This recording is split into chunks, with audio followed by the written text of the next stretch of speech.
Untuk lelaki bersama dengan saya, untuk wanita ada dah urus dia yang bakal bersama. Nanti kita akan tutup tirai ni lah, ya, maknanya perempuan kat sana je nanti. Baik, saya dah terangkan sedikit tentang rukun-rukun mandi kafan. Nanti kita akan buat praktikal waktu solat jenazah nanti bersama. Maknanya sekarang pukul 11, InsyaAllah dalam 30 atau 45 minit kita buat praktikal. Kemudian kita akan sambung balik kat sini, ya. Maknanya lebih kurang dalam 11.40 lah kita akan sambung untuk solat jenazah pula. Okey. Jadi yang perempuan bolehlah tutup tirai ni. Nanti tutup tirai. Boleh buat kat dalam tu. Pandailah cari siapa nak jadi model. Yang lelaki dah ada dah volunteer.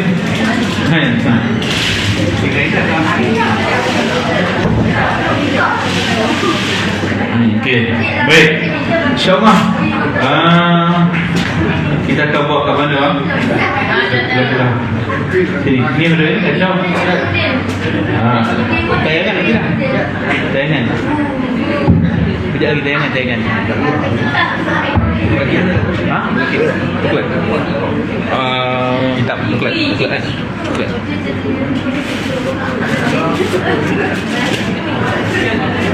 Okey, tuan-tuan, kita boleh buat. Okey apa? Tak buat? Ada ni? Tak lagi. Boleh buat belakang, boleh buat sebelah sini. Model di tengah model. Dia tengah. Apa ni? Ini kalau yang dari kita buat. Okey, ada. Terima kasih. Kita nak buat ni. Baik. Siapa boleh ni? Bisa. Saya nak cakap. Bisa nak cakap. Bisa.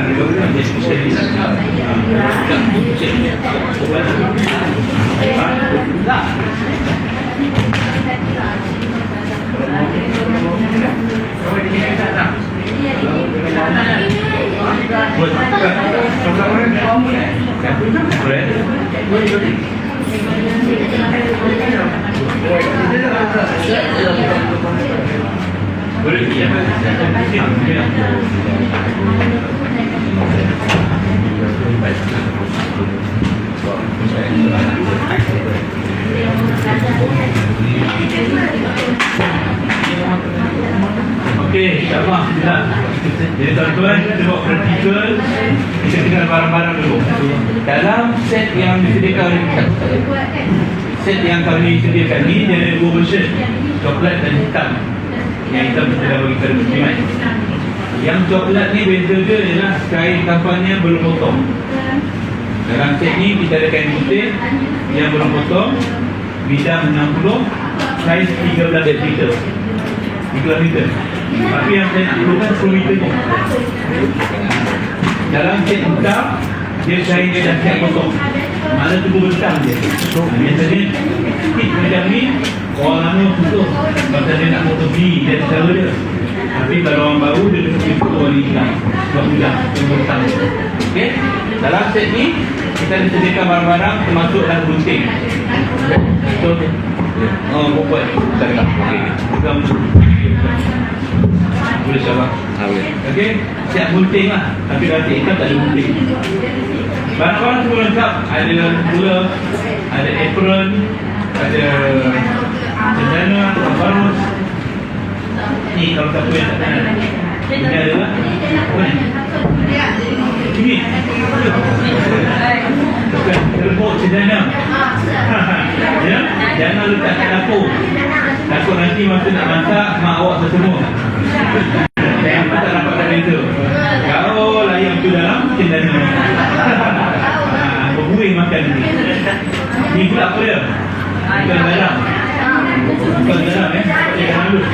Tapi ini adalah kapur baru. Tu jangan letak dekat dapur. Nak kulit dulu dada, cubit sikit, berbuih jadi. Makan pun berbuih. Okey. Cara macam juga ada yang bawang. Yang bawang ni penting.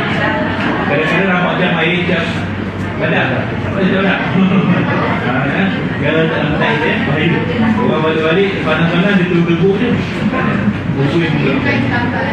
Okey, glove dalam set ni dia ada sabun. Sabun buku boleh, sabun kain boleh, tak kisah. Mana-mana pun boleh. Dalam set ni juga dia ada batu celak.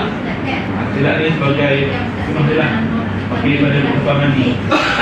Ada mask, ada apron, ada satu bag dan juga itu sajalah bawa yang ada. Kemudian dalam set ni juga, selain berkain, kita bagi kapas gulung. Kapas gulung ni, kalau tuan-tuan beli dekat luar, cari brand yang lebih kurang macam ni, kualiti. Ada satu lagi kapas gulung gambar anak, tak apa sesuai, sebab dia berbulu. Yang ni cantik, susun, terletak je. Yang gambar anak tu berbulu, kita tengok berbulu, dan dia mudah koyak. Dalam set ni juga dia ada set batik. Set batik ni dulu mana tak ada lagi set kapan yang sediakan set batik tadi. Biasanya barang biasa je. Tapi ini adalah keperluan juga. Dia jawab kain set batik ni saja. Dan juga kain tuala. Penting nak lamanya. Macam mana kalau tak ada tuala? Okey. Set ni kalau dekat pos Malaysia dia ada set sendiri. Harganya RM200. Tapi kapas dia ada dua. Dan tak ada tawul, tak ada batik. Tapi kami ada kampung 3, ada tawul, ada batik. Kalau tak, berapa ringgit ada? Kalau untuk Malaysia, RM2, satu tawul, satu batik. Ada tak apa tu? RM2.5. Satu lebih. Satu lebih? Apa yang mahal lagi? Kita ada 3. Okey, jawapannya yang betul, RM100.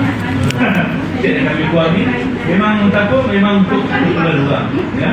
RM100, satu lengkap, ikut macam mana kebiasaan orang pakai. Sebab saya ni yang buat, saya nak barang yang saya buat tu ada dalam ni. Dalam projek kami baru besar macam ni juga, tapi kita sediakan plastik juga. Plastik mayat. Kadang ada mayat yang berdarah, kita letak plastik. Plastik pula dalam orang jumpa, tempat jumpa. Jadi kita kena sediakan. Ada plastik dia. Mana ada plastik ni? Kalau orang tahu, dia pergi dia dekat hardware. Pergi kat mana-mana hardware, dia tak, saya nak plastik. Tapi jangan cakap plastik mayat. Untuk sediakan ni, kopi boleh plastik mayat tak? Jangan.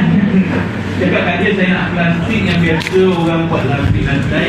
Nak cek ni, nak abuk ke apa tak ada. Ni dia, kan? Ataupun kalau sasanet, biasa orang buat shell out. Ni lah plastik dia. Ya, makan shell out sedap kan, tapi atas plastik sama kan? tak ada masalah pun, sama je kegunaan dia. Okey, itulah barang-barang dia. Okey, sekarang ni kita akan buat praktikal untuk sediakan kain kapan.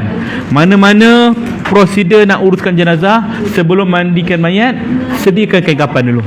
Jangan dah siap mandi, kain kapan baru nak bentang, menggigil mayat tu nanti kan? Jadi cara dia macam mana? Okey, ni bidang 60. Yang saya katakan saya nak gunakan gunting 10 meter saja saya pakai. Okey. Alright, 10 meter kain ni kita keluarkan. Ini 13 meter tau. Mesti ada lebih nanti.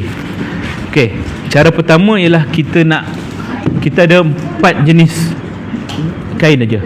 Pertama, kain kafan 3 helai. Kedua, kain kemban. Ketiga, kain serban.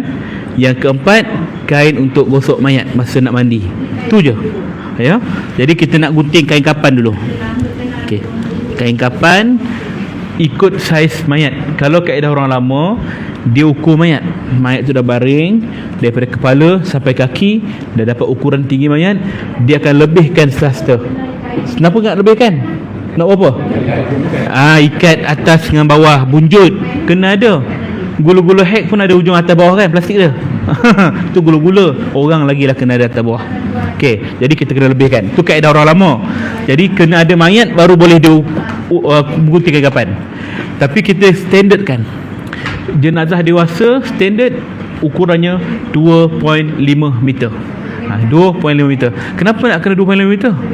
Sebab ketinggian kita antara 1.6 hingga 1.8 atau mungkin ada 1.9. Standard lah. Jadi lebih dia tu boleh buat atas dengan bawah. Jadi tu standard 2.5. Macam mana nak ukur 2.5? Pertama guna tali tip yang orang nak jahit baju tu. Ukur 2.5, potong, buat 3 helai. Tapi sekarang kita tak ada tali tip. Macam mana nak buat? Tali tip tak ada. Guna kaedah yang mana ukur pada badan kita. Okey, standard saya 1 depol setengah.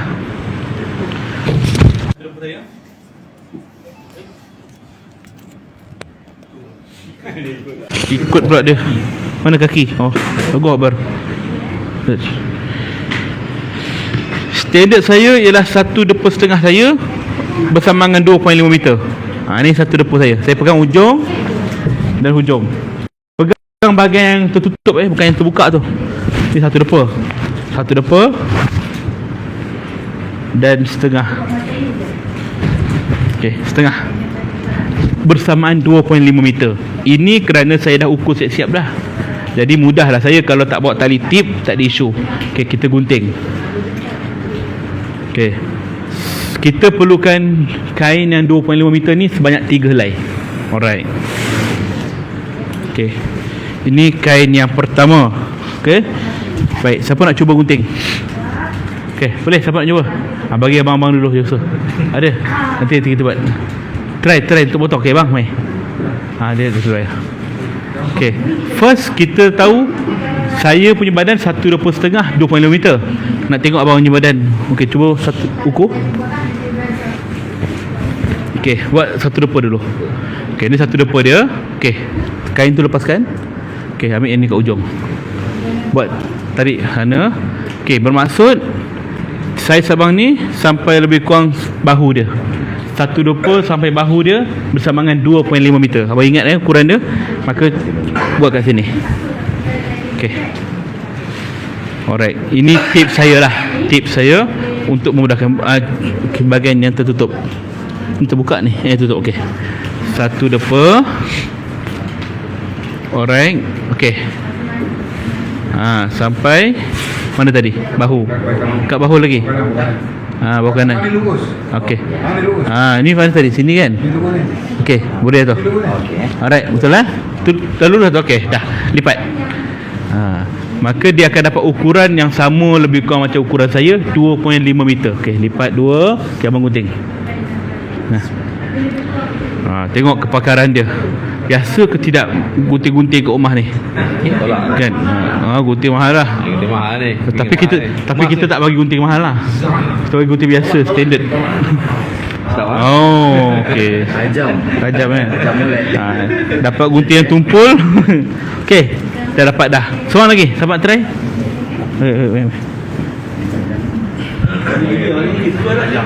Okey dah. Banyak, mungkin 1 depol je kot. Okey. Khabar. Mana? Okey, panjang dah 1 depol. Okey, 1 depol. Alright, itu lepas. Okey, itu lepas tu. Yang tu lepaskan. Okey. Lebih kurang saya juga 1 depol setengah. Okey, buat kat sini. Motor ni. Oh ya. Boleh?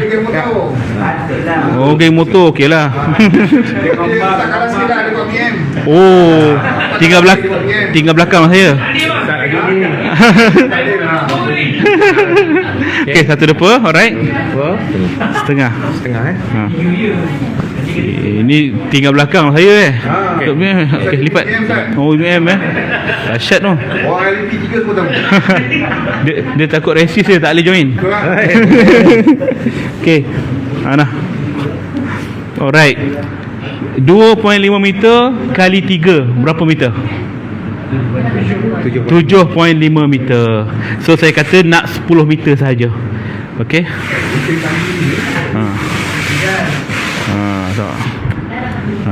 Dia pula guna tangan kiri. Okey, masih. Okey, kita dah ada 3 meter kain. Alright, 3 meter, 3 helai kain. Okey, kain yang kedua saya kata kain kemban. Kain kemban saya nak ambil standard 1 meter setengah. Okey, macam mana nak tahu 1 meter setengah? Saya buat anggaran lah. 1 depol saya bersama dengan 1 meter setengah. Okey, macam mana saya nak tahu? Okey, nanti kita tengok balik. Okey, kita mengukur.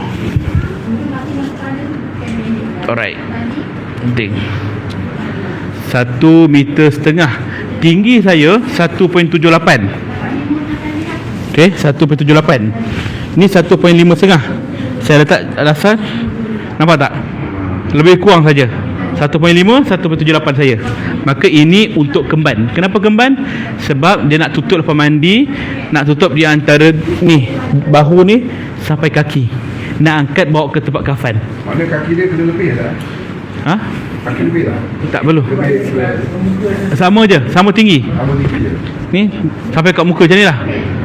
Kalau standard orang tinggi pun ataupun rendah, dia akan lebih lah kain ni. Okey, 1,5 meter lah standard. Jadi mungkin orang yang rendah tu dia akan dapat lebih sikit lah kain tu. Sebab nak tutup waktu nak angkat jenazah tu, tak nak orang nampak aurat dia, terutama kalau perempuan. Sebab kalau jenazah perempuan, orang siap mandi, dia nak bawa ke tempat kafan, dia tak larat nak angkat, panggil orang lelaki angkat. Maka tutupkan awal-awal dengan kain batik semua, baru kita angkat. Okey, ni dia kita tepi tu 1.5. Okey, 7.5 campur 1.5 berapa? 9 meter. 7.5 campur 1.5, 9 meter. Dan kain yang ketiga, saya akan ambil 1 meter. Lebih kurang dalam saya ni lah. Okey, kain untuk serban atau tudung. Okey, saya ambil sehasta saya atau bersama dengan 1 meter. Okey, so 9 campur 1, 10 meter. Ini saja kain yang diperlukan. 3 saja. Tapi satu lagi saya nak buat gosok. Okey, 3 helai kain kafan. Satu kain kafan tapi ada 3 helai. Yang kedua kemban 1.5 meter. Yang ketiga serban. Tu je type dia. Kalau perempuan pun sama juga. Okey, kemudian kita ambil sedikit. Ni ada baki 3 meter lagi ni. Kita ambil sikit untuk buat kain gosok. Kain perca lah. Ambil lah agak-agak lebih kurang dalam satu tapak tangan, seukuran tapak tangan, untuk kita buat kain gosok. Okey, boleh okey. Kain ni tak apa, tak ada ukuran tak apa, tapi lebih kurang sebesar seluas tapak tangan lah. Okey, tujuan dia untuk lap, tapi kita ambil sikit. Okey, potong kat sini. Potong je, tak payah ikut ukuran yang mana kita nak. Okey, kemudian kita koyak. Okey, koyak lagi. Dapatlah berapa helai yang kita nak kan. Maka sehelai daripada ni kita ambil lebih kurang besar ni untuk tutup muka mayat waktu kafan nanti. Selai je kita ambil. Yang lain kita letak buat lap. Ada baldi dah, letak. Okey, selai ni kita simpan. Okey, sekarang apa yang tak ada lagi? Mayat dah ada dah. Apa dia tadi? tali ikat. Yes, tali ikat tak ada. So mana nak cari? Tak payah ambil daripada sini. Yang lebih tadi kan, yang lebih tetap belakang. Okey, kita ambil daripada tepi 3 helai kain tadi. Tepi 3 helai kain. Cuma kita ambil sebelah side saja. Jangan dua belah. Dia ada 2 belah kiri kanan kan. Kita buka sebelah saja. Ambil bahagian mana-mana pun, tapi yang memanjang, bukan yang lebar. Lebar pendek, yang memanjang. Okey, lebih kurang 2 jari jarak dia. Okey, berat. Kemudian kita tarik. Kalau jenazah tu besar, Cukup. Sebab ni 2.5 meter. Kalau saya ada kaedah. ada kaedah dia. Okey, tengok saya. Saya tak adalah besar sangat. Tapi kalau guna tali ni 2.5 meter, 2 kali pusing. Boleh, insya-Allah. Saya tak maksud saya yang lebar. Itu ada kaedah dia. Macam saya kata tadi, 4 kaedah nak bentang kain kapan. Kaedah biasa, kaedah badan besar, kaedah reput, kaedah yang sesuai untuk lelaki perempuan. Nanti waktu bentang ni kita tunjuk. Okey, yang kedua. Okey, tali buka. Sebelah saja kita ambil, jangan ambil dua-dua belah. Okey, yang ketiga. Okey, siapa nak try gunting pula? Mana ni? Ini belum. Okey. Siapa nak? Ada nak? Meh. Try dia nak pegang gunting juga. Meh. Ukur dulu. 2 inci. Jari kecil je. Ni. Ni. Kat sini. Ni lepaskan ni. Okey, ukur 2 jari. Okey, pegang. Ha. Ucap sini, ucap sini. Sini. Okey. Sikit je jaga tangan. Kamu balut pula tangan tu. Okey, nampak kaki tu. Bola. Oh, 5. Okey, tarik. Tarik. Pegang ujung tu. Tarik je. Tarik. Tak apa rasa bersalah. Tarik. Lagi. Alright, siap. So kita ada 3 helai tali, 3 utas tali. Okey. 3 utas tali ni, berapa banyak tali yang sebenarnya kita perlukan untuk kafan jenazah? Ini tak tepi. Ha? 3 je, pasal nampak 3. Berapa utas tali? 5. Okey lagi? 9. Extra. Mana nak letak lagi tu? 6. 5 banyak kilaf ni. Kita gunakan 5. 5 tu kat mana? Dekat bunjut 1, kat lengan tengah ni 2, yang ketiga kat pinggang, keempat kat lutut, 5 kat hujung kaki. 5. Kalau 7 biasanya dalam drama Melayu ataupun cerita Indonesia, dia tambah kat leher ni satu lagi kat ujung kaki, buku lali. Jadi nampaklah macam pocong, kepala seketul nampak. Itu 7. Kalau 9 tak tahu lah. 5 saja. Tak payah, sebab siapa suruh ikut leher. Nak nampak bentuk leher kan, tak payah. Jadi 3 helai ni dia panjang tali dia. Kita ambil daripada 3 ni 2 helai.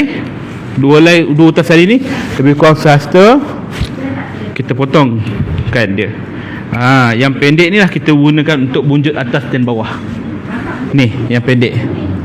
Okey, baik, siapa nak bantu saya? Perlukan 2 orang dulu. Mai. Kita akan bergilir-gilir lah, bergilir. Okey, 1, okey, 2. Okey, first, okey, abang ambil selai ni. Okey, bertahan 1. Belum, okey. Okey, bawa sikit. Okey, situ. Okey, bawah situ. Lagi sikit, bawah sikit. Bawah sana. Okey. Kita akan buat kepala sebelah sini, kaki sebelah sini. Okey, ambil ni kain yang seterusnya. Okey. Nah. Bentang kat sini.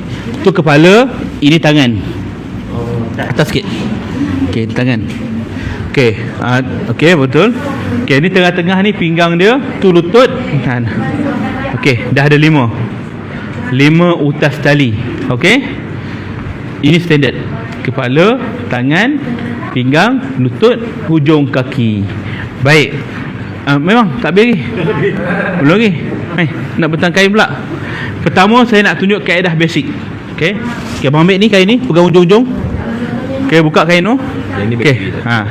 Jadi kita nak tunjuk ya. Tips dia. Ni tips. Tak ada kata wajib ke apa. Tali yang kita koyak tadi, dia akan meninggalkan benang. Benang. Maka yang bahagian benang ni kita letak sebelah kiri. Kenapa tak belah kiri? Sebab dia akan berada dalam kedudukan dalam. Kiri, kanan. Okey tak? Mana kiri tutup ya? Kiri tutup sebab apa? Okey, betul. Sebab kita nak kekemasan. So yang kiri ni akan berada dalam mayat sebab kepala kat sini kan. Mana kita tutup kiri dulu. Okey. Okey, yang kedua. Okey, kain yang kedua terus letak atas badan. Ini kaedah basic. Maknanya kalau tuan-tuan terlupa, inilah kaedah senang je. Anak lebih kurang je kan ukuran dia. Lebih kurang lah, terlebih sikit tu biasalah. Okey, nampak? 2 dan yang ketiga. Jadi saya nak tunjukkan kepada tuan-tuan penjelasan bahawa pengurusan jenazah ni mudah sahaja. Kalau tuan-tuan terlupa macam mana nak bentang kain kapan ni, potong kain kapan ikut saiz badan mayat yang sesuai, kemudian kita bentang macam ni, dah siap mandi, letak atas ni, terus kafannya. Tak payah letak kapas ke, serbuk cendana ke, tak payah. Ni yang basic. 3 helai. Ketika Rasulullah wafat, Rasulullah dikafankan dengan 3 helai kain, tanpa jubah, tanpa serban. Ni dia. Ini kaedah dia. Itu kaedah yang pertama. Senang nampak tak? Tali, kain, 3 helai. Settle. Kaedah yang kedua. Okey. Ayo sebab dia tanya tadi, macam mana kalau badan besar? Okey, soalan lagi untuk bentang kain kapan? Mai soal? Ni okey, baik. Okey, ambil yang pertama. Okey, abang di situ, di sini. Okey, ambil kain pertama. Okey. Kain pertama bawa sini. Okey, kain yang kedua tu angkat. Kaedahnya ialah bersilang. Pertama, yang kanan tu okey, betul ni, betul ni. Bukan bersilang ni tu. Kedudukan sama. Cuma yang ni sengitkan ke kiri sikit. Ni bukan sengit. Apa nama? Ke sini sikit. Setengah. Dia akan bersilang. Overlap lah. Yes, overlap man. Oh, macam tu Ni silang mana? Okey, yang ni letak tengah-tengah. Oh, okey. Maka bukaan dia tu akan jadi lebar sikit. Apa yang berlaku ialah bila jenazah tu diletak ke atas ni, maka kita nak tutup, dia akan dedahkan bahagian dada dia. Sebab tu kita perlukan kain kemban. Kain kemban dah tutup badan dia. Bila kita letak atas ni, biasanya kita akan lapik dengan kapas lagi. Kapas. Kemudian bila kain yang pertama tutup, dia akan terdedah bahagian dada, tak boleh tutup. Tapi dalamnya dah ada kapas, dah ada kemban. Maka auratnya jaga. Kain yang kedua, kita akan tutup sebelah kiri lebih, tapi akan terbuka sebelah kanan. Depan dah cover dah, tapi belah sini terbuka. Dalam dah ada kain kemban, dah ada kain kapas, dan ada juga kain yang pertama. Kain yang ketiga dia lebih belah kanan. Kiri dah tutup sampai sini, kanan dia akan tutup. Cover sebelah kanan pula, kiri ni pula terbuka. Di dalam dah ada dua lagi kain, dah ada kapas. Maka tak ada aurat dia. Ini kaedah untuk badan besar. Okay, caranya ialah apa? Belah kanan first, belah kiri tengah. Kanan, kiri, tengah. Itu dia. Ya, skill dia. Baik, kita nak penutup dia mesti sebelah kiri. Sebab dia akan ikat sebelah kiri. Okey? Baik, selesai bab tu. Masih. Okey, cukup. Kaedah yang ketiga, sekiranya badan dia, mayat dia berulat, reput, pendarahan ataupun ada penyakit berjangkit. Okey, siapa nak bantu? 2 orang. Bentang kain kapan? Mai. Siapa nak? Bentang kain kapan je? Okey, bang, seorang lagi. Seorang lagi. Mai. Okey. Okey, first angkat kain pertama. Okey, kain pertama angkat. Okey, masih. Kain yang kedua tu angkat. Samakan balik. Jika ini saiz badan dia normal, kita samakan. Jika tak normal, badan dia besar, kita akan buat bersilang juga. Okey, yang ketiga, kita ambil plastik ni. Okey, bentang ke atas tu. Ini maknanya kalau benda kaedah ni dia bakar ke, Ya, macam-macam isu berdarah. Sebab apa? Kita letak atas kain yang ketiga, atas yang plastik ni kain selai yang ketiga. Ini salah, terbalik. Okey, kenapa kita letak terbalik pusing? Kenapa kita letak plastik di atas lapisan yang kedua, tidak di atas sekali? Sebab plastik ni bila terkena pada badan yang baru lepas mandi, badan dia basah, dia melekat, maka mudah tersiat, koyak. Tapi kalau letak atas kain ni bila letak mayat tutup dengan kain, maka plastik di atas kain dia lebih kemas, tak mudah terkoyak. Okey?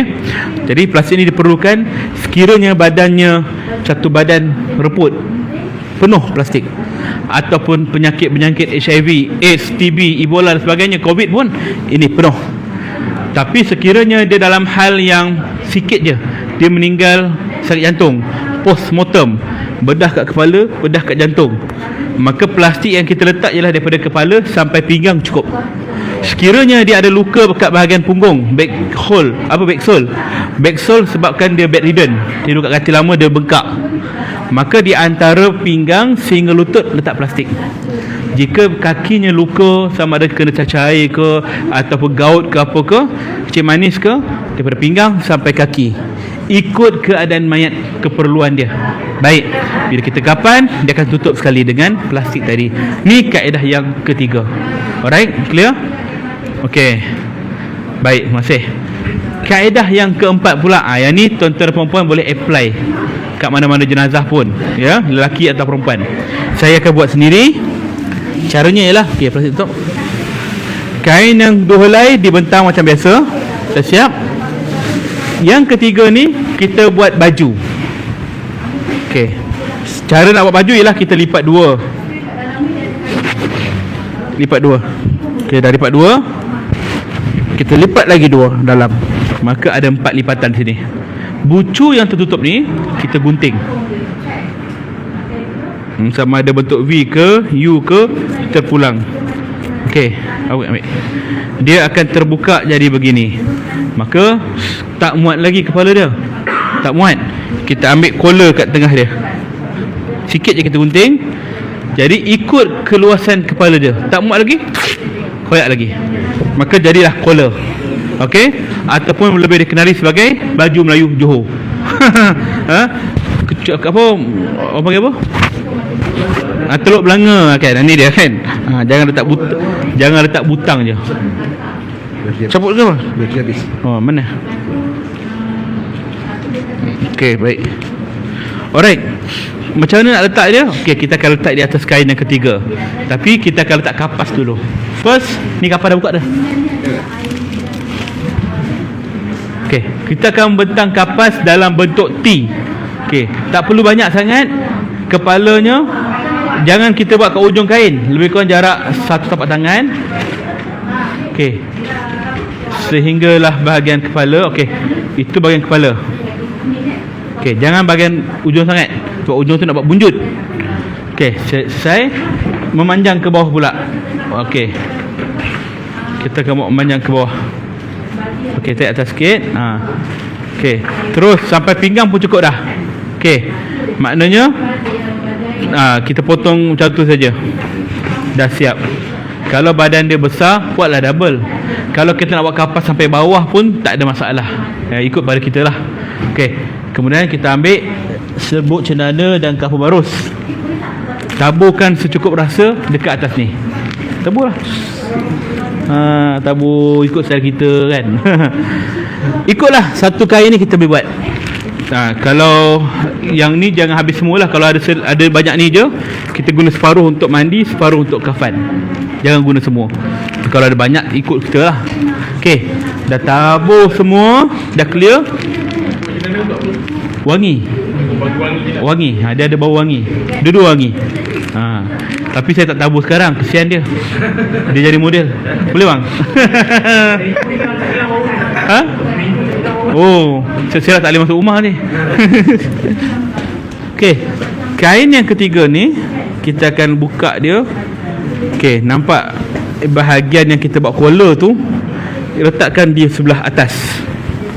Collar tu letak belah atas. Okey, tengok. Macam mana? Kita bentang kat sana. Ni kali hijau. Okey, bentangkan dia. Ikut saiz dia. Okey, kita bentang. Okey, lagi. Okey, atas sikit. Okey, macam ni. Okey, kita bentang. Yang lebih tu kita akan lipat ke dalam. Macam ni je cara dia. Yes.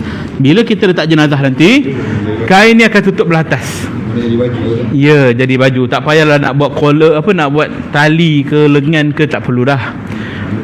Ni, ini saja kaedah dia tuan-tuan. Okey, 5 utas tali, 2 helai kain, 25. Sehelai kain lagi kita buat baju. Letakkan kapas, tabur cendana kau barus, baju siap. Ini saja.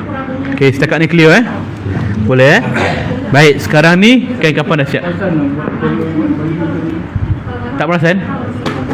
Cara dia, lipat kain tadi 2, lepas tu lipat ke dalam pula. Potong collar yang ujung tu. Lepas tu dia ada bulatan. Lepas tu buat collar tengah pula. Buat melengkung. Melengkung dia akan nampak buat sini tengah tu. Buat collar pula. Boleh je InsyaAllah. Siap. Tanya yang cendana zaman-zaman dulu memang dah start. Dah ada dah. Dulu guna kayu cendana tu. Dia kena hiris semua. Sekarang kita dah buat serbuk. Lagi mudah lah. Ya. Zaman Rasulullah pun ada dah cendana kau barus kan. Jadi kita, kalau misalnya tak ada wangian ni pun tak apa. Ini sunat wangian. Gantikan dengan lain. Daun pandan boleh tak? Boleh, wangi. Apa lagi yang boleh yang wangi? Minyak atar. Kita letak renjis kan. Daun 5 purut apa semua. Daun 5 purut. Kalau bau dia kuat kan. Pedih mayat dah. Tom yum letak semua serai pun. Tapi tak pernah buat orang lah 5 purut. Okey, sekarang ni saya nak jadikan tempat ni sebagai tempat mandi pula. Okey, cikgu lipat. Okey. Okey, lipat macam ni je, setengah je. Okey. Okey, sebelah mana pula? Okey, lipat. Okey, sekarang kita nak mandikan jenazah. Katakanlah ni tempat mandi. Okey, bergambaran saja. Tak kapas. Kapas yang belum buka. Kain batik. Okey, dengan segala hormatnya dipersilakan. Siapa saya lupa nama dia apa? Syafiq kena salam akad lu. Okey. Okey bang boleh Abang bujang lagi ke? Dah rumah tangga? Oh, okey. Jadi kita akan selesaikan bersama dengan keluarga dia. Baring. Okey. Katakanlah dia ada anak. Okey, minta 2 orang backup saya. Ayah dia nanti. Ayah nanti kemudian. Kau nak kena dengan aku. Pada 2 orang. Okey abang mai. Seorang lagi? Okey cantik. Mai 2 orang. Sini seorang saya tu. Okey. Okey abang sini. Duduk Okey. Baik, okey. Baik. Boleh First kita kena buka baju dan seluar dia. Gunting ke? Okey. Anggaplah dah buka. Dah selesai lah tu kan. Okey, baldi gayung, ambil baldi gayung. Okey. Kedudukan tukang mandi sebaiknya duduk sebelah kiri mayat. Ini kiri dia. Duduk sini. Sebab apa? Terutamanya tukang mandi yang utama. Kita panggil dia tekong tu lah. Sebab dia nak cebok mayat guna tangan kiri. Senang dia nak seluk. Kalau duduk sebelah sana, terkial-kial dia. Okey, logiknya gitulah. Jadi kita buka kain ni, tutup aurat dia. Dah clear dah ni, baru tak ada apa-apa. Okey, sekarang kita sediakan barang-barang. Ambil apa nama baldi ni. Okey, baldi. Apa tangan kiam? Tangan kiam. Kiam. Okay. Mana sabuk cendana ke warus?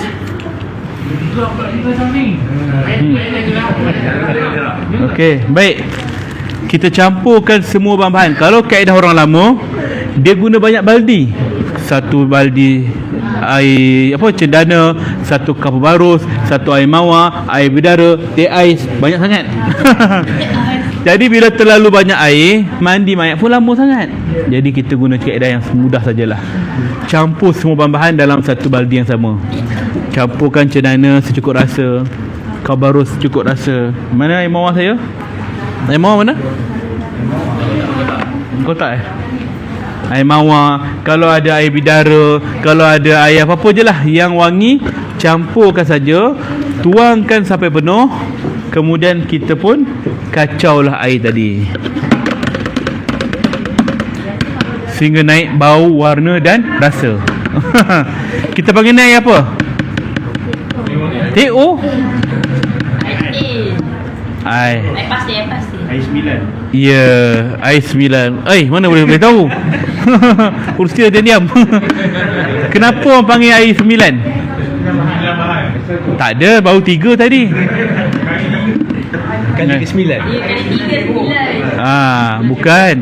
9 kali jirusan. Kebiasaannya orang akan siram 3 kanan, 3 kiri, 3 tengah. Jadi 9 jirusan. Sukat. Jadi 9 kali buah kan. Sekali Tapi itu tidak kata wajib. Kenapa 9? Kerana ia ganjil, nombor ganjil. Allah itu ganjil dan dia sukakan yang ganjil. Habis kenapa tak buat 7? 7 pun ganjil juga. Kenapa tak buat 11? 11 pun ganjil juga. Apa masalah dia? 3 kali 3. Kenapa nak 9? Ikut sabar. Tak juga. Sebab bukan. Kenapa nak panggil air 9 juga? Kenapa tak panggil air 7? 3 kali setiap bahagian. Betul tu. Tapi yang tepatnya ialah nak menyebut tu lagi sedap. Pernah dengar negeri 7? Negeri 11 tak pernah. Negeri 9 air 9 sedap sikit lah bunyi dia kan. Itu saja. Tapi kalau terlebih macam mana? Alamak, kata 9 dia 10 dah ni. Betul, jadi ke 11. Tak juga. Kita nak 9 macam mana ni? Kaut balik air tu. Tak jadi masalah kalau terlebih atau terkurang, ya. Sama ada kita genapkan 11 ke, tapi air banyak lagi, habiskan je. Bilangan tak ada masalah. Ia bukan satu perkara yang wajib, ya. Itu sunat sahaja. Maka air 9 tadi bila kita dah bancuh, ini sebagai siraman terakhir. Letak kat belakang. Biar dia diam situ. Itu adalah air siraman terakhir. Gayung kita campurkan dengan kain-kain perca yang kita dah gunting tadi dengan sabun. Tak kisah sabun jadi buku atau cecair, campurkan dalam gayung, bubuh air. Jadikan air sabun. Okey, baik.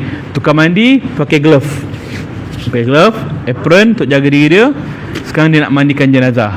Okey, nak mandi jenazah, berapa orang yang sesuai mandikan mayat? 4, 3, 6, 5. Yang paling bagus 3 orang. 3. Paling ramai 5 orang. Jangan lebih daripada tu. Kalau lebih bukan memudahkan, menyusahkan. Hara. Kita dah sabun kat sini, kemudian bilas dia sabun lagi kat atas. Kita ke sini, dia sabun kat bawah. Bergulir-gilir sebab tangan banyak sangat. Jadi walaupun anak dia ramai 10 orang anak ni, jangan masuk 10. Bergilir-gilir. Okay, abang dah sudah dah, gilir pula bagi adik pula. Satu masa tu jangan ramai sangat. Okey. Baik. Caranya nak mandikan jenazah ni ialah first kita dah pakai glove semua. Nak mandikan air ni jangan terlalu laju, jangan terlalu perlahan. Katakanlah ni pipe, jangan buka laju sangat, jangan buka perlahan sangat. Cuba buka air. Laju sangat. Laju. Ini bukan car wash. Sakit badan mayat tu. Jangan laju sangat. Cuba buka air bang. Sikit sangat pula. Sakit hati kita. Maka sederhana, buka sederhana, air pun keluar. Kadang-kadang ada orang dia tahan dengan kain, kan, dengan pipe tu kan. Nak bagi aliran tu jangan terlalu deras. Okey. Antara adab kita nak mandikan mayat, kita kena tahu nama arwah. Nama siapa tadi bang? Jangan tanya mayat. Tanya waris. Kalau mayat bercakap, tak cukup tanah kita lari. Hari itulah last saya resign. Salah kaedah. Siapa nama tadi? Syafiq. Okey. Binkan kepada ibunya. Itu sunnah. Bin kepada ibunya kerana ibunya yang melahirkan dia. Sekiranya tak tahu nama ibu dia, siapa? Bin ke sebut binti? Bin lah sebab lelaki. Dia bin. Syafiq bin ibunya. Kalau perempuan, Syafiqah binti ibunya. Macam tu. Ya, tapi bin kepada ibu. Sunnah.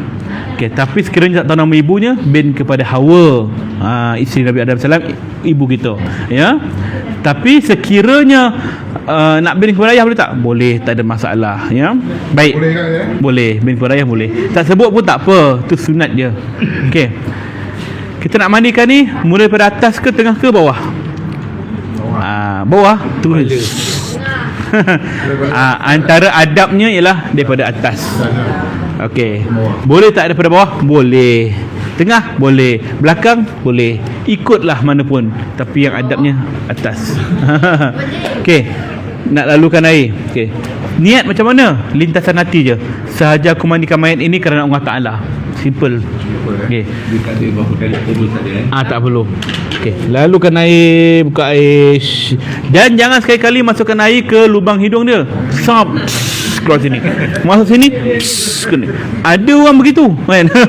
Jangan kita seksa mayat, ya. Tukar mic. Tukar. Okey.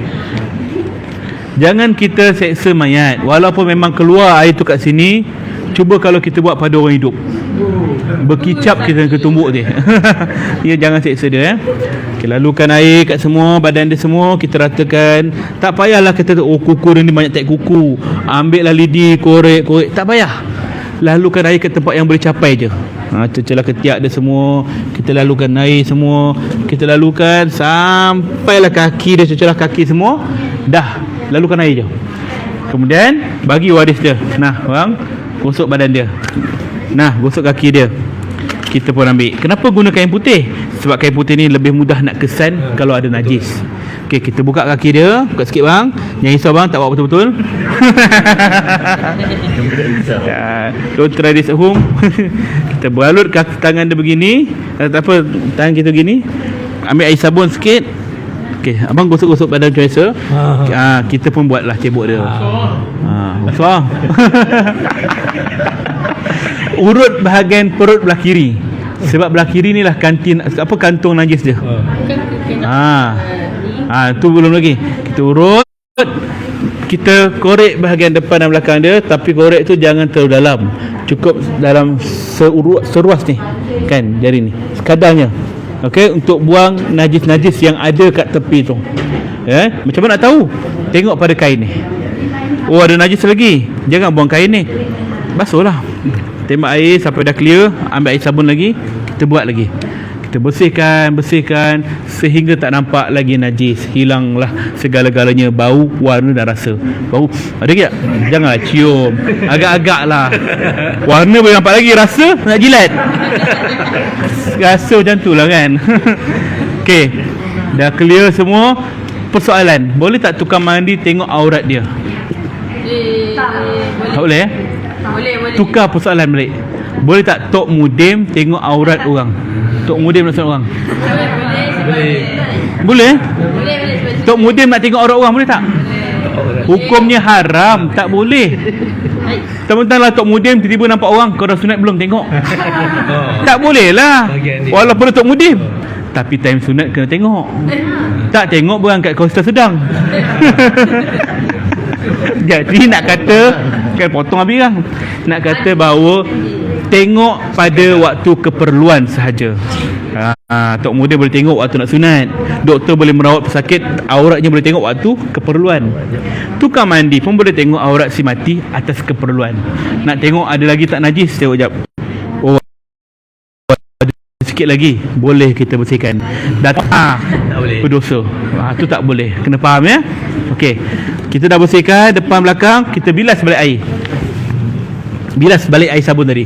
Okey, dah bilas semua, dah clear belah depan, settle bab depan ni. Mana nak mengiring pula ke sini. Cara mengiring ialah rapat kaki dia. Okey, rapat. Okey, mengiringkan dia, kita sengetkan lebihkan kain kat sana. Okey, caranya ialah luruskan tangan kiri dia, pegang pergelangan tangan kanan dia. Okey, orang sebelah sana pun tolong support untuk ngiringkan dia. Mayat bagi kerja sama tak apa. Tak apa. Dia buat real tu. Lembik betul buat. Okey, waktu ni kita lalukan air sampai ke bawah. Ambil air sabun tadi, sapu sampai ke bawah, sekali jalan je. Tak payahlah kita beria sangat. Ni bukannya ke apa dobi macam ni gua kasar. Ataupun buat seselu je. Ini bukan spa nak cuci daki semua, tak. Sekali jalan je sampai bawah, bilas balik air tu sehinggalah selesai. Kiranya mayat tu mayat reput, ada ulat, ada daging yang terurai, maka sekadarnya saja lalukan air, perah air sabun, bilas balik. Tak payah kita gosok. Ulat-ulat yang ada tu kalau jatuh biarkan, kalau ada kat badan mayat pun biarkan. Tak payahlah kita kejar seko-seko, tarik. Ada lagi ni. Oi, jenuh kita. Biarkan sahaja dia berlalu. Okey. Macam kes tu biasanya mayat tu kena bawa hospital kan ustaz. Jadi normally mandi tu pihak hospital. Orang macam saya lah buat. Jadi kita uruskan yang mayat biasa. Jadi kita bagi kursus ni untuk advance. Okay. Jadi tuan-tuan boleh terlibat juga. Ya, kalau keluarga kita buat, kita mesti nak join sekali kan. Di sinilah peluang kita. Oh, dah belajar dah. Biarkan saja. Kita faham lah apa nak buat kan. Okey, dah selesai, kita bilas. Air sabun yang jatuh kat bawah tu kita tolak. Clearkan supaya dia baring, nanti tak melekat balik. Okey, dah clear, baringkan dia perlahan. Okay, jaga aurat dia ya. Kemudian nak mengiring sebelah sana, kaedah yang sama juga. Luruskan tangan dia, lebihkan kain sebelah sini sikit. Tangan ni kita pun angkat, mengiring ke sana. Okey, buat sendiri. Okey dah, bagi lontar. Okey, angkat kepala bang. Buat bantal sikit. Okey. Kebiasaannya kita akan buat, lalukan air, sabun dan kita bilas balik. Bersihkan air kat bawah ni. Biasanya air akan keluar ikut hidung dan mulut. Kahak, air mandi tadi, darah.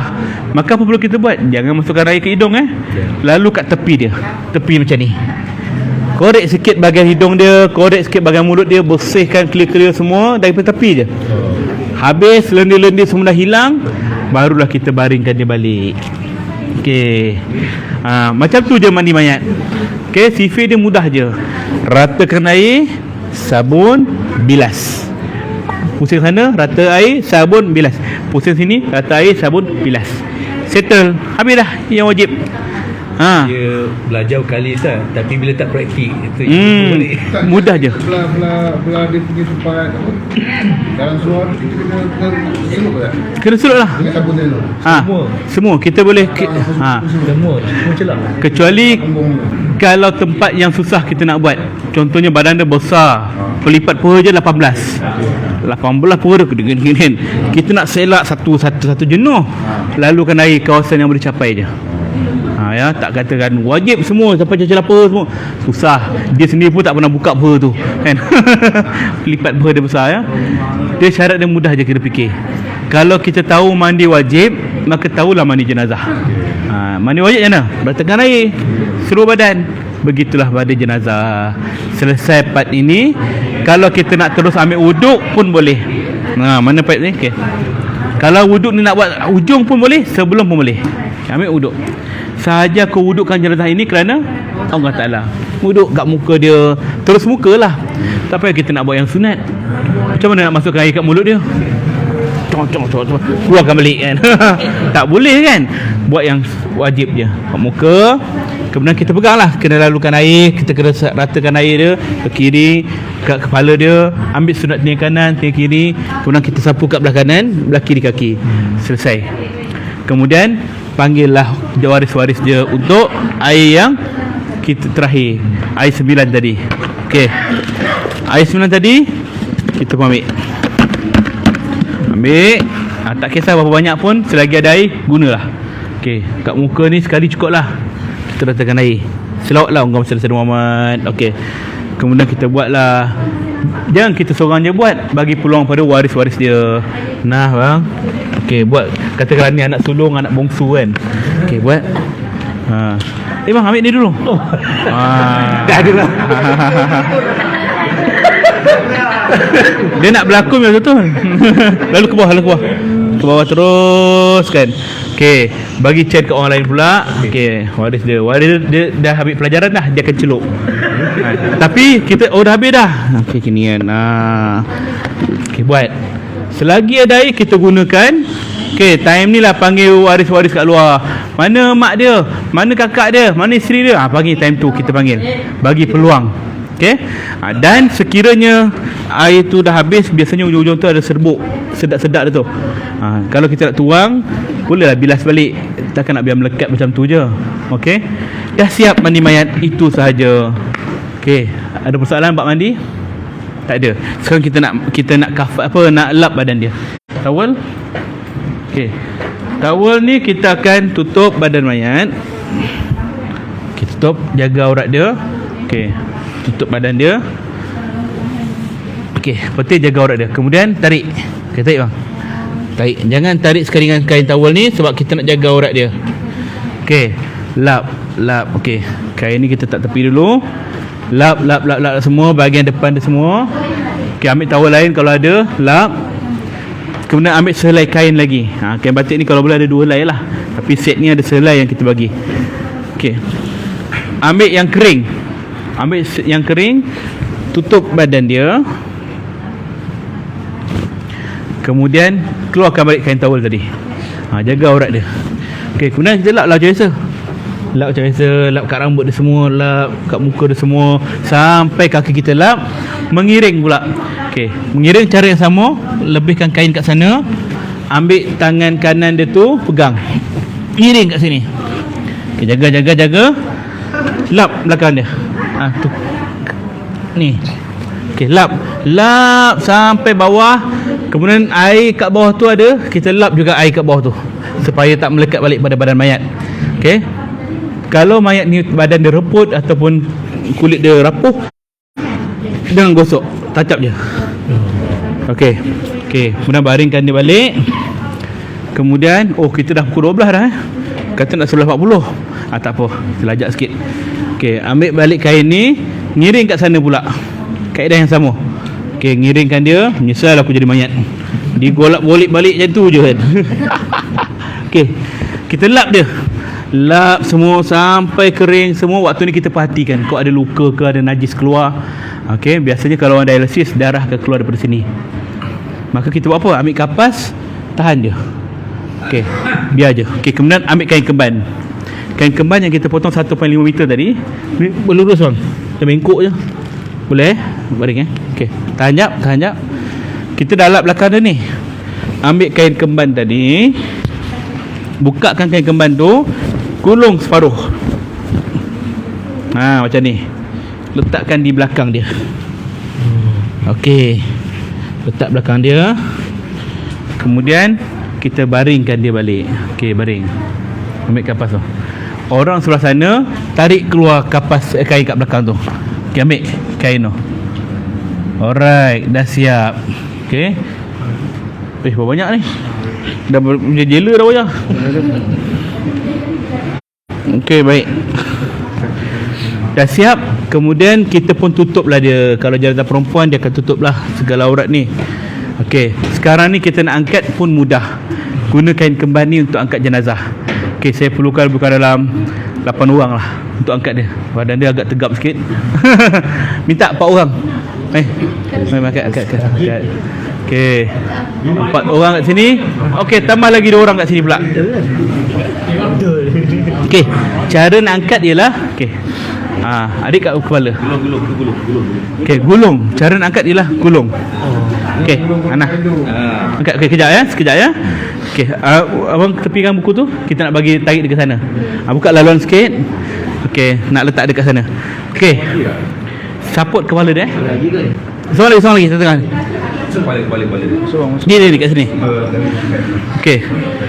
Cover kaki dia sekali Okey, bismillahirrahmanirrahim. Angkat kepala dia. Angkat. Okey, terus ke belakang. Nampak? Sana lagi. Okey, letak dulu. Okey, letak dulu. Okey, saya jangan pergi lagi. Okey. Baik, daripada tempat mandi ke tempat kafan. Okey, angkat balik. Okey, pegang kepala dia pegang. Alright, up. Satu dua up. Okey, letak terus kat sini kepala dia. Landing betul-betul kat sini. Okey, atas sikit. Op. Okey. Baik. Alright, terima kasih. Okey, terima kasih. Baik. Kain ni saya dah uji pada badan mayat yang 200 kilo. Boleh tahan. Dengan syarat jangan jauh sangat. Kalau mandi kat luar nak kafan kat surau, bahaya. Tengah pintu tu dah bocor dah. Jarak dekat boleh. Okey, cara mudah ialah saya buat macam ni sebab dia mudah nak angkat. Waktu kalau tuan-tuan kat sini surau ni nak buat tempat mandi mayat, saya cadangkan buat lurus. Supaya macam inilah keadaan dia. Kalau tuan-tuan buat sebelah-sebelah, macam mana nak ngalihkan? Jadi susah untuk orang yang ke tengah ni nak alih ke sini. Jadi buat lurus lebih mudah. Ya. Lagi bagus kalau tempat kafan tu jenis boleh gerak portable. Ada roda ke apa kan? Lagi mudah. Okey. Baik. Kita dah letak jenazah sini. Okey, rapatkan kaki. Okey, mayat rapat kaki. Okey. Okey. Sekarang ni kita nak tutup. Okey, apa? Kiam. Kiam betul. Okey, macam ni. Alright. Kemudian kita pun letaklah kain kemban tadi. Tutup. Ni macam badan besar ni. Kan, tak apa. Tarik, jaga aurat dia, tarik. Okey, rapat kaki dia. Okey, rapat betul. Okey. Baik. Kita pun dah tutup badan dia. Kemudian kita ambilkan kapas. Okey. Jangan tarik dek itu. Lari yang. Okey, cara nak buat kapas tak payah potong-potong. Kita letak jadi je. Satu badan dia. Potong macam ni. Buat lagi. Okey, bau banyak yang ada adalah letak. Okey, sampai kaki. Saya tak buat semualah. Panas dia nanti. Alright. Dah clear semua ni. Kemudian kita tutuplah onding kat atas ni. Ambil dek. Tutup. Kan muat tu. Okey, samakan atas dan bawah. Ni atas dan bawah. Samakan. Tegangkan dia macam ni. Okey, tegangkan. Okey, tarik balik. Okey, boleh Okey, tutuplah kiri dulu. Tutuplah kanan. Okey, baik. Nampak tak? Dia dah jaga dah. Alright. Dah siap dekat sini. Okey. Boleh lepas kaki. Okey. Baik. Tidak ada okey, ikatan tak dibenarkan waktu kafan mayat. Setengah orang diikat tangan, diikat kaki, kan? Itu hanya berlaku sebelum mandi kafan. Sebab dalam kubur kita akan buka ikatan luar. Jadi macam mana nak buka ikatan yang belah dalam? Tak boleh. Maka tak boleh ikat dia. Adab kita pada mayat. Okey. Kemudian kepala dia ni kita tutup. Tutup macam ni. Tutup. Okey, ambil kapal lagi. Okey, sini. Okey. Lebih kurang macam ni, besar ni. Ada bulu-bulu ni kita lipat sikit bagi kemas. Tutup pula bahagian kepala dia. Angkat kepala dia sikit. Selit je. Okey, letak. Sedap. Selesa. Okey. Mana kain serban tadi? Okey. Kalau misalnya kata perempuan nak tutup bahagian tekuk dia, okey, ambil ni. Okey, sini. Okey. Minta kapas dulu lagi. Okey. Kita ambil sedikit untuk tutup bahagian kepala leher dia.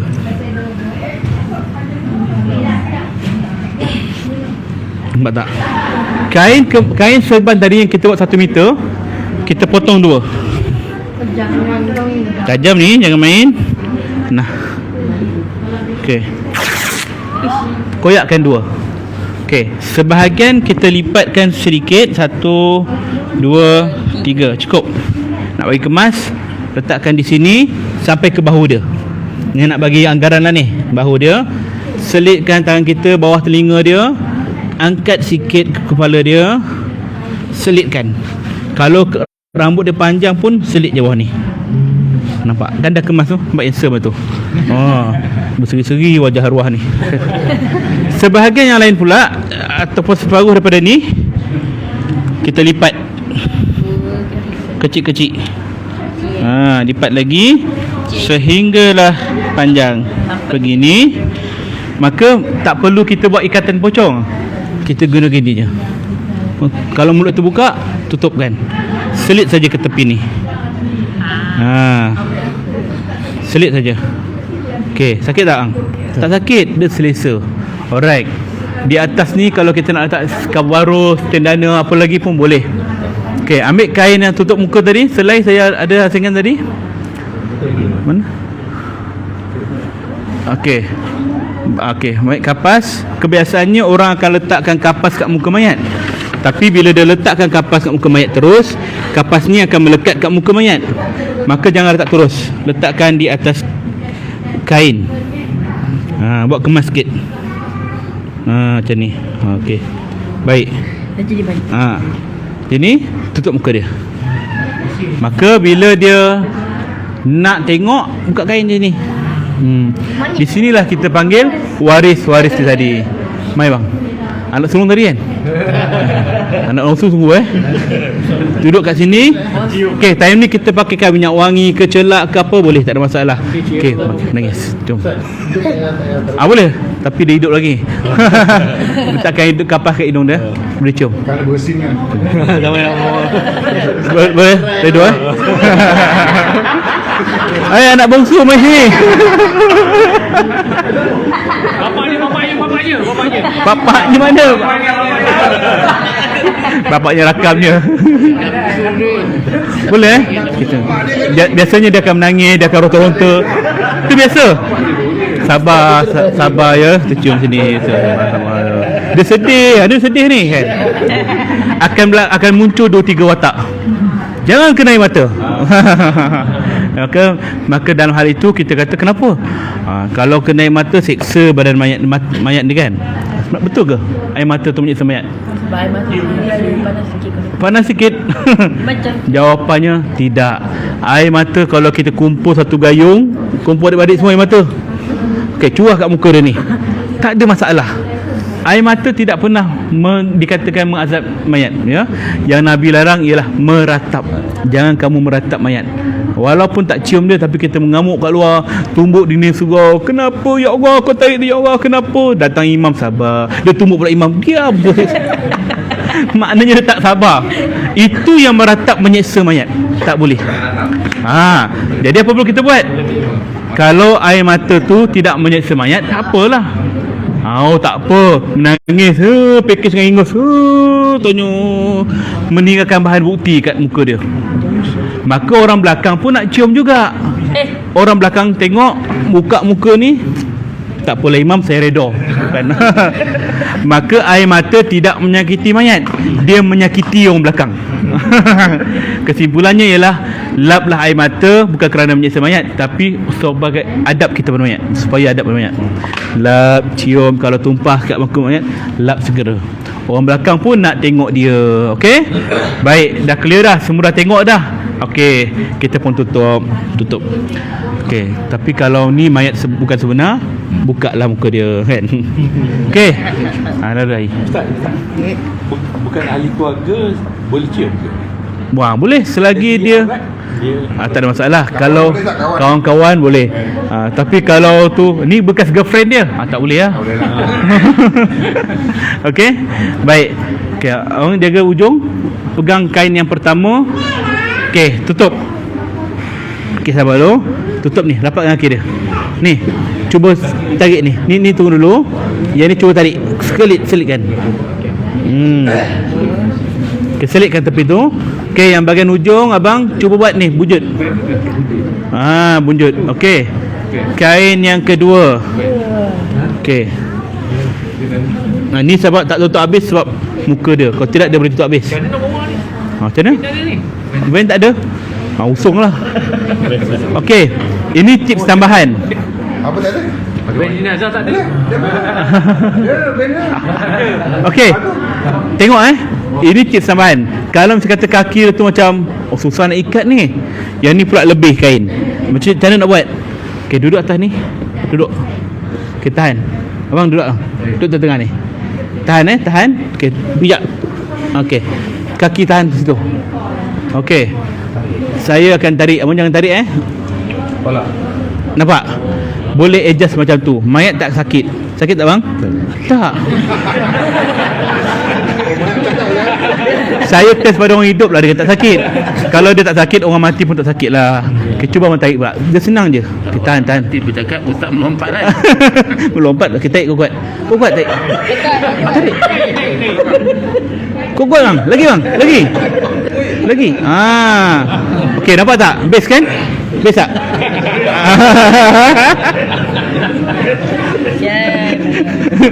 Tarik. Jangan main tarik tali pula itu Okey, kain yang ketiga. Baik. Okey, tutup. Ni sebab tak tutup habis, sebab ni tak tutup muka dia. Okey, boleh Okey. Sekarang mari kita kira berapa lapisan kain yang kita dah tutup atas badan dia. Okey. First, kain kemban. 1, 2. Yang ketiga, kain kapas tu. 3 lah. Kemudian baju ada 4 lipatan. 4 campur 3 berapa? 7. Kemudian kain ni ada 2 helai. 8, 9, 10, 11. 11 lapisan dah tutup atas badan dia menggunakan kain 10 meter. Baik. Kemudian kita ikat. Ikat dia mesti sebelah kiri, ikat tepi. Adjust balik. Okey. Adjust. Okey, ikat. Nah, bang. Ikatannya dalam ikatan ribbon. Jangan ikat mati. Itu kat lutut. Abang kat ujung. Ni memang dah mati dah. Mana satu kain tadi dah? Ni Ustaz. Okey. Ikatan ribbon, ya. Kenapa kita kena ikat kat tepi? Saya nak buka balik Ustaz dalam rumah lahat. Yes, pertama kerana kita ikat tepi sebab senang nak buka kat liang lahat, dia akan mengiring. Dia bukan yang itu, dia mengiring. Dia mengiring. Kedua, kenapa kena ikat tepi? Sebab TI semua ikat tepi. Ikat tepi kerana mengiring. Tu je Jadi dia akan mengiring senang. Mudah.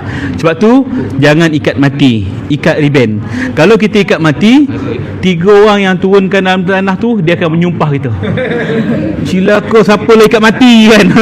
Lama dia nak keluarkan tu. Jadi ikat riben senang, dia tarik macam ni je. Senang. Mana tali-tali kena buka je Kena buka dan biarkan je. Biarkan. Mana longgar buka, itu longgar je. Ya. Okey, dah siap kafan. Kita nak renjiskan air mawar di atasnya pun boleh. Kemudian ambil kain batik.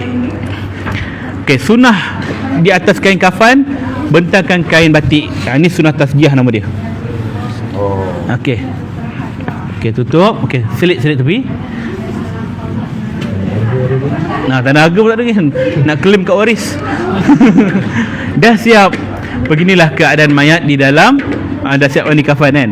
Kemudian sekarang ni kita nak gambarkan situasi dalam kubur. Orang perempuan tak perlu tahulah. Yang lelaki, okey, 3 orang kalau abang duduk melutut. Okey, katakanlah 3 orang ni di dalam kubur. Dia nak menyambut jenazah.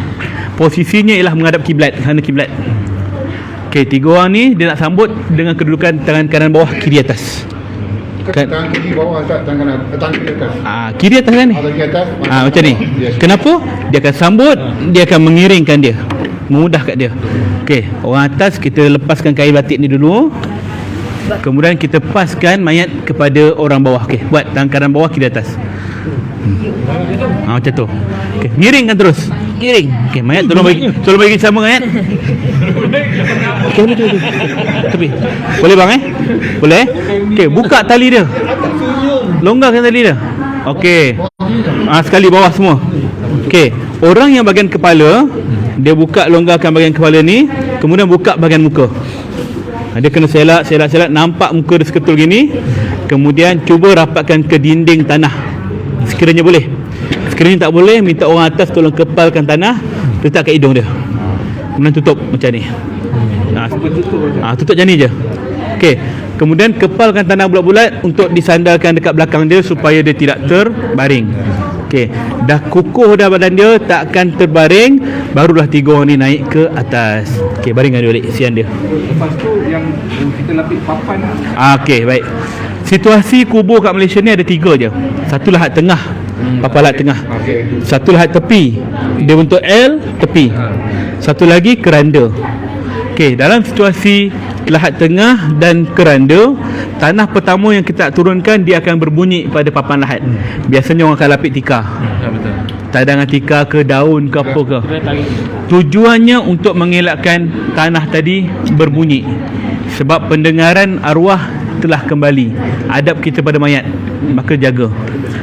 Kita tutup tanah tu atas papan lahat, kemudian baru alihkan tikar, barulah turunkan tanah macam biasa, sehinggalah setinggi sejengkal. Buat bukit lebih kurang sejengkal. Dah selesailah bab kemumi jenazah. Okey, bermulalah malam pertamanya di dalam kubur. Dah ambil gambar? Tinggalkan dia. Okey, ada soalan? Okey, boleh kita cuba angkat. Masa nak masuk ke dekat lubang lahat, macam yang lubang lahat yang ke dalam tu kan. Kan lubang lahat yang ke dalam tu kan. Nak masuk tu, lahat tu kita nak masuk ke dalam tu. Kalau kita cakap dia dengar tak? Dengar. Pendengaran dia. Saya yang tu ni untuk arwah saya bila adik saya tak mampu, saya tenangkan, saya buka dia punya tu, saya terpaksa cakap, mak minta maaf mak, dia dengar tak? Dengar, tapi tak ada manfaat bagi dia. Yalah, tapi saya kata saya minta dia mendengar. Dia buka, saya bukakan dia tu. Tentang kemaafan tu Allah alam lah. Tapi apa sahaja percakapan kita dia dengar. Macam itulah yang akan berlaku pada setiap mayat. Kita lalu kat tepi kubur, Assalamualaikum ahli kubur. Bukan kubur ni je dengar, hujung sekali pun dengar. Dia pendengarannya clear, jelas. Sebab ada hadis kan? Ada hadis sebut derapan kaki pun dia dengar, dia kenal siapa.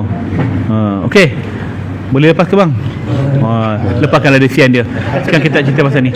Ya Allah, ada lagi orang ni, siapalah yang buat macam ni kat dia. Okey, kejap ya. Kejap adik. Kejap. Sekejap Okey, sial dah. 10 dah. Allah, tak insaf juga, tak tahulah. Bawa motor tu hati-hati lah ada. Okey. Sekejap. Okey, tolong ni keluarkan kapas ni. Ya. Okey. Nah tak dalam baldi tu. Takut kena kapet nanti kan untuk siap berah. Apalah buat kerja ni. Majulah. Okey bang, masih. Oh. Lega Ha? Ada sebab kita tak bolehkan Mayat. Sebab Nabi suruh longgarkan balik tali. Kalau kat luar senang kita longgarkan. Kalau kat dalam kena buka kain pula kan. Jadi tu masalah. Alright. Sekarang ni kita lipat dulu, lipat dalam. Ni lipat ni dulu. Biar kemas sikit. Lipat ni dulu ke dalam. Okey, lipat ni. Tutup. Nah. Buatlah. Tutup sampai dah. Okey. Boleh duduk dalam posisi masing-masing. Kita terus kepada solat dan juga kesimpulan. Okey, yang muslimat dah selesai. Okey, mari buka. Okey. Kita ada video apa lagi banyak lagi slot kita. Okey, apa dia, Dek? Kita pernah mandi ke jenazah. Maksud jenazah dia bangun. Dia hidup balik. Ada, benar. Dalam filem. Maksud soalan tak pernah tak? Baru dia nak bukan tiba-tiba dia hidup balik. Dalam filem je macam tu. Yang real tak pernah.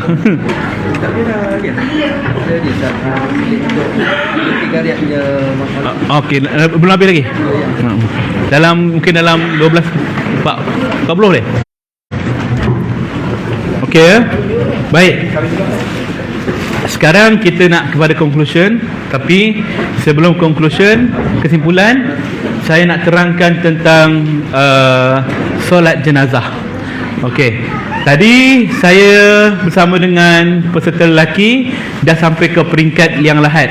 Jadi keutamaannya lebih tahu orang lelaki lah. Yang perempuan tak perlu pun. Ya. Jadi saya nak buat ni, betulkan balik tempat select ni. Okey. Dalam solat jenazah kita tahu ada 7 rukunnya, 4 takbir. Okey. Boleh mana saya punya slide? Okey, kita terus skip kepada solat jenazah. Okey, ni mandi jenazah. Okey, tuan-tuan dan perempuan dah belajar dah tadi secara praktikal macam mana solat jenazah, kafan semua. Okey, dalam bab solat, 7 rukun solat jenazah bermula dengan niat, berdiri tegak, 4 kali takbir, baca Fatihah, selawat, berdoa dan bagi salam ke kanan. Maka dalam hal ini kita tahu 7 rukun, 4 takbir. Kedudukan mayat macam mana pula? Okey, kedudukan mayat. Okey. Adik 3 orang mai sini. 1 2 3 mai. Mai. 3 orang Okey. 1 orang sini, 2 orang kat belakang. Okey, kita buat gambaran. Mai seorang lagi. Seorang lagi ni baring. Baring. Baring. Jaga tali. Jaga ni jap. Okey. Alright. Lepas sikit. Baring je. Okey. Baik. Kedudukannya sekiranya yang menjadi sunnah ialah kedudukan imam. Sekiranya imam solatkan jenazah lelaki, maka Rasulullah akan berdiri setentang dengan kepala dia. Maka jemaah macam biasalah. Kalau ini jenazah perempuan, imam akan berdiri setentang dengan pinggangnya. Jika jenazah tu ramai, lelaki dan perempuan, maka di tengah-tengah lah imam akan berdiri. Okey. Tapi kedudukan mayat pula kepala kanan ke kepala kiri, ini bukan satu sunnah, tapi itu kaedah ulama saja. Maka dia menetapkan kepala lelaki sebelah kiri, kepala perempuan sebelah kanan. Maka ini adalah kaedah, kita nak ikut ataupun tidak terpulang tak ada masalah. Tapi yang lebih baik ialah semua jenazah lelaki atau perempuan kepalanya sebelah kanan macam ni. Dalilnya ialah di dalam kubur mayat semuanya kepala sebelah kanan. Maka itu lebih afdal, dan Nabi banyak utamakan ke sebelah kanan dalam banyak-banyak hal. Okey, baik. Nak solat jenazah ni. Okey. Antara yang terbaik ialah lagi banyak jenazah, lagi banyak jenazah pula. Lagi banyak jemaah, lagi banyaklah pahala syafaat bagi si mati ni. Okey. Maka kita pun nak solat jenazah, imam pun ke depan. Maka kita bermula dengan niat. Okey, sekiranya kita apa dalil solat jenazah ni? Orang yang solat jenazah ni pahalanya 1 qiraat. Qirat tu besar mana Rasulullah? Qirat tu pahala sebesar gunung Uhud, Bukit Uhud. Besar tu. Pahala besar dapat untuk perkara yang ringkas macam ni. Kemudian mengiringi jenazah ke kubur pun dapat pahala lagi 1 qirat. Jadi jangan kita rugi, lepas solat turun balik, ikutlah sampai ke kubur, ikut pun dapat pahala besar. Apatah lagi yang mikul, apatah lagi yang memandikan, yang mengkafankan, benda tu lagi banyak pahalanya. Jadi rugi siapa yang tinggalkan pengurusan jenazah ni, pahala yang banyak. Baik, caranya ialah kalau macam kata tak tahu niat, usolli ala hadzal maiti ni arba'a, tak ingat dah. Niat Melayu saja. Nombor saf, okey. Sebaik-baik saf 3. Kalau ada 6 orang, okey, 2 depan, 2 tengah, 2 belakang. Cukup. Maknanya kita buat 3 saf. Kerana Nabi kata sebaik-baik saf jenazah, solat jenazah ialah 3 saf. Ibnu Abbas dia selalu menyusun 3 saf. Dan sebaik-baiknya kata Nabi, barang siapa yang jenazahnya disolatkan dengan 40 orang lelaki yang tidak melakukan sebarang syirik, maka wajib baginya syafaat. Maknanya dia dapat syafaat ke akhirat nanti. Jadi kita kadang-kadang tak dapat nak 40 orang. Macam mana nak cari 40 orang ni? Sebab tu kadang-kadang ada orang sanggup membayar upah. Tu yang datangnya asal solat jenazah, bagi upah. Bagi upah. Kaedah orang lama untuk menggalakkan orang datang solat jenazah. Tapi sekarang kita dah ada ilmu, maka tak payah mengharapkan upah. Harapkanlah pahala yang 1 qirat tadi. Kalau ada orang bagi, kita ambil lah. Tak bagi, diam je lah. Mana duit? Tak ada pun. Kata biasa RM5 kan. Contohlah kan. Baik, solat jenazah ni okey, straight niat sahaja aku solat kata jenazah ini 4 takbir kerana Allah Ta'ala. Niat dalam hati je. Kemudian imam pun angkat takbir. Imam angkat takbir, Allahu Akbar. Okey, makmum pun ikut Allahu Akbar. Takbir pertama kita baca surah Al-Fatihah. Selesai, imam takbir yang kedua. Imam Allahu Akbar. Takbir kedua kita baca selawat. Paling ringkas, Allahumma salli ala Muhammad wa ala ali Muhammad. Lagi bagus selawat Ibrahimiyah, kama sallaita ala Ibrahim sampai fil alamin innaka Hamidum Majid. Takbir yang ketiga, imam Allahu Akbar, makmum pun ikut. Doa ke atas mayat. Okey. Kalau mayat, okey, ni Fatihah, selawat, doa. Kalau mayat lelaki, Allahumma ghafir lahu warhamhu wa'afihi wa'fu anhu.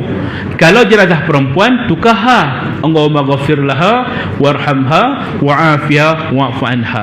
Kalau jenazah tu ramai, Allahumma ghafir lahum warhamhum wa'afihim wa'fu anhum. Maksudnya ada 1, 2 jenazah atau banyak jenazah, maka kita panggil hum, ya. Tapi bagaimana pula kalau situasi itu jenazah pondan? Sudah jenazah pondan nak baca apa ni? Allahumma fir lahu hahum. Jangan kita jamak semua sekali, okey? Tetaplah baca Allahumma fir lahu. Tak ada juga Allahumma fir lahaha ke, tak ada kan? Ya? Kanak-kanak pun kalau kita nak baca pun boleh, tak baca pun boleh. Kita gantikan dengan zikir subhanallah walhamdulillah wala ilaha illallah Allahu akbar. Tak tahu nak baca, tu je lah kita boleh baca, boleh. Okey. Takbir yang keempat, kita baca salam. Sekiranya tahu doa, doanya antaranya Allahumma la tahrimna ajrahu wa la taftinna ba'dahu waghfir lana wa lahu. Kalau perempuan kalau ramai hum. Tapi time solat terlupa pula. Time belajar ingat dah Allahumma la tahrimna ajrahu, Allahumma la tahrimna ajrahu. Time solat terlupa Allahumma la haula wala. Try lagi Allahumma lakasumtu. Lagi jauh. Macam mana nak buat ni kan? Tak payah bacalah. Kalau nak baca juga, imam bagi lama pula masa kan, tak salam lagi. Bacalah Rabbana atina fid dunya hasanah wa fil akhirati hasanah wa qina azabannar. Kemudian imam pun bagi salam. Imam, Assalamualaikum warahmatullahi. Assalamualaikum warahmatullahi. Bezanya kita kat sini biasanya takbir keempat kita akan bagi masa sikit. Kita akan bagi masa sikit dan imam akan bagi salam ke kanan dan ke kiri. Tapi kalau kita pergi ke belah Mekah atau Madinah, takbir yang keempat, takbir yang ketiga tu panjang. Yang keempat tu ringkas. Allahu Akbar, Assalamualaikum warahmatullahi, dia terus bagi salam. Dia tak ada baca doa. Kita pun tak payahlah baca doa takbir keempat tu. Terus salam. Dan dia salam tu sekali je. Assalamualaikum warahmatullahi. waktu dia selesai. Sebab yang wajib ni ialah salam belah kanan dia, kiri sunat. Mereka ambil belah kanan dia. Kita jangan pula imam tak bagi salam kiri ni, macam ni yang pola kita. Bila nak ke kiri ni kan? Tergantung pula kat situ kan. Okey, dah selesai tu, selesai lah, habis. Maka habislah tu solat jenazah biasa. Okey dek, terima kasih. Bagaimana pula kalau solat jenazah gaib? Solat jenazah gaib macam mana? Solat jenazah gaib ni berlaku dalam dua keadaan. Pertama, mayat tu dah siap ke bumi, kita sampai lambat. Mana jenazah? Dah ke bumi dah. Kita pun pergi kat kubur dia, solat kat tepi kuburnya menghadap kiblat, solat jenazah. Sama je niat dia. Cuma kita khususkan kepada arwah ni. Saja aku solat jenazah, sebut nama dia, 4 takbir kepada Allah Ta'ala. Sembahyang macam biasalah, macam rukun tadi. Dan yang kedua, sekiranya mayat tu jauh daripada kita, kita duduk Seri Kembangan, arwah tu duduk kat Johor, kita nak pergi tak dapat, jauh, maka boleh solat jenazah gaib. Syarat dia, mayat tu mesti dah siap mandi dan kafan. Tak boleh lah, mana mayat? Ada kat dalam bilik mayat lagi, okey kita buat solat jenazah gaib dululah. Tak boleh. Dia mesti dah siap mandi dan kafan. Okey. Batas waktu dia bila? Batas waktunya ialah daripada dah siap kafan sehingga 1 bulan dari hari pengebumian dia. Maknanya kalau kita lambat tahu, arwah tu dah 2 minggu dah meninggal, ya Allah saya baru tahu hari ni, boleh pergi kubur dia, ataupun boleh kita solat kat mana-mana atas niat solat jenazah gaib dia. Boleh. Tapi kalau dah sampai 1 bulan, bila dia meninggal, dah 2 bulan dah meninggal, tak boleh solat jenazah gaib dah. Kerana Nabi pernah solat jenazah gaib ke atas seorang wanita yang menyapu masjid Nabi. Ketika Rasulullah tahu dia dah meninggal dunia, kata riwayat dah sebulan dah, baru Nabi perasan dia tak ada. Kemudian Nabi ditunjukkan kuburnya, Nabi solat jenazah di tepi kuburnya. Kata ulama Syafi'i, solat jenazah gaib hanya dihadkan sehingga 1 bulan dari hari ke bumi jenazah. Okey? Kena faham kat situ. Baik. Okey, selesai bab solat jenazah. Maka itulah dia ke bumi jenazah. Kita dah cerita dah tentang hal tadi. Kemudian kita tahu, ini kedudukan saya kata tadi, tangan kanan bawah, kiri atas, mengiring. Alright. Kemudian okey, jika tuan-tuan dan puan-puan ada persoalan lepas ni, tiba-tiba nak tanya, tak sempat pula, terlupa ke, baru teringat nak balik nanti kan, maka tuan-tuan boleh tanya melalui media sosial saya. Antaranya tuan-tuan boleh tengoklah IG ke Facebook saya ke, search saja Ustaz Undertaker kan. Boleh inbox kat situ soalan, insya-Allah saya akan jawab ya, ataupun soalan yang terpilih saya akan naikkan dalam Facebook saya. Dan juga melalui SPJ, tuan-tuan boleh follow Instagram ataupun Facebook SPJ, Skuad Pengurusan Jenazah Malaysia. Okey. Okey tuan-tuan, selesailah kursus kita pada hari ini. Sebelum berakhir, seperti mana yang saya janjikan pada tuan-tuan dan puan-puan, kita akan buat satu tayangan video. Sebelum saya buka, ada soalan? Saya nak kupas. Ya, kejap ya. Soalan.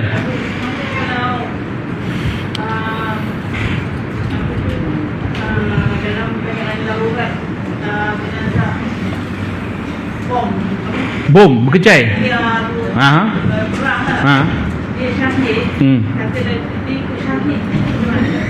Baik. Dah tak ada orang nak cari air supaya ialah keadaan darurat sejak perang itu. Baik. Dalam situasi perang, siapa-siapa yang mati terbunuh kerana perang, maka anggap syahid. Walaupun dia tak terlibat dalam peperangan. Contohnya dia mati dibom, padahal dia duduk kat rumah dia dalam situasi negara diperang, maka syahidlah hukumnya. Maka jasadnya mulia, tak perlu mandi, tak perlu kafan, tak perlu solat, terus ke bumi saja ya. Tapi ada sebahagian ulama kata kena solat dan ke bumi. Okey, syahid ni ada 2 kategori. Satu syahid yang perang tadi, satu lagi syahid yang dia ada 3 syahid. Syahid dunia akhirat, syahid akhirat, syahid dunia. Syahid dunia akhirat ni ialah syahid yang mati kerana peperangan, maka jasadnya mulia, tak perlu mandi, tak perlu kafan, dan di akhirat dia akan dapat pahala syahid. Syahid akhirat pula ialah orang yang mati kerana, Nabi sebut, orang yang mati kerana wabak, orang yang mati kerana sakit perut, orang yang mati kerana terbakar, orang yang mati kerana lemas, orang yang mati kerana runtuhan, maka mereka ini digelar syahid. Syahid ni syahid akhirat, dia wajib mandi, kafan, solat dan ke bumi macam biasa. Pahala syahid di akhirat nanti dia akan dapat. Yang ketiga pula syahid dunia. Syahid dunia ni lah golongan yang terlibat peperangan, tetapi dia mati bukan sebab perang, dia mati kerana bunuh diri. Misalnya sahabat Nabi pernah tikam dada dia nak bunuh diri, sebab sakit sangat dia tak tahan, dia tikam. Maka Nabi kata dia ke neraka. Jasadnya tetap macam syahid yang lain, tak perlu mandi kafan dan sebagainya, hanya ke bumi, tetapi dia tak dapat pahala syahid. Dia ke neraka. Wa yazubillah. Okey, itulah syahid ya. Soalan lain? Ada? Baik, jika tak ada tuan-tuan, maka kita tengok video ni. Satu syarat dia, tuan-tuan dan puan-puan tidak dibenarkan merakam, mengambil foto dan sebagainya, kerana saya terikat dengan undang-undang kerajaan Filipina, tak boleh diulang siar. Jadi untuk yang menonton di rumah, Facebook ataupun Instagram, setakat ini pertemuan kita, insya-Allah kita akan bertemu lagi. Bila lagi? Habis dah? Oh, habis lah ni program akhir lah ni, untuk ni tahun depan lah ya, insya-Allah. Baik, Assalamualaikum warahmatullahi wabarakatuh. Ini untuk ni je, nak tunjuk video dulu. Okey